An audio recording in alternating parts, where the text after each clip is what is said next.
ए 12 दिवसात करू शकतो, बी 16 दिवसात करू शकतो. नंतर काय म्हटलं आहे, दोघे 3 दिवस काम करतात आणि नंतर ए निघून जातो.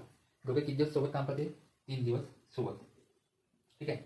नंतर काय, ए निघून जातो. उर्वरित काम कोण करणार आहे मग? बी. त्याला किती वेळ लागेल आपल्याला हे उत्तर काढायचं आहे. तर बघा, ए आहे, बी आहे. एची हा 12 दिवसात करू शकते, हा 16 दिवसात करू शकते. आपण ह्या दोघांचा काय करू? लसावी काढू. पहा, इथं लसावी येते 48, 5 48, 16 48. हे सोबत काम करते 3 दिवस, म्हणजे सोबत 4 आणि 3 जर आपण घेतले तर किती? 7 गुणिला 3 किती झाले?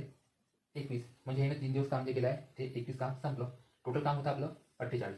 48 मधून आपण 21 काढले, किती उरले? 7, 4 2 गेले 2. हे 27 काम काय आहे? बाकी आहे. आणि जे बाकीचं काम आहे ते कोण करणार आहे? तो करणार आहे आता बी. बीची क्षमता आहे 3ची, म्हणजे जे बाकी काम आहे 27 हे करणार आहे बी. बीची क्षमता 3ची आहे. तर भाग द्या, 3 1 3, 3 9 27. म्हणजे बी ते काम किती दिवसात पूर्ण करेल मग? 9 दिवसात. हे आपलं उत्तर आहे.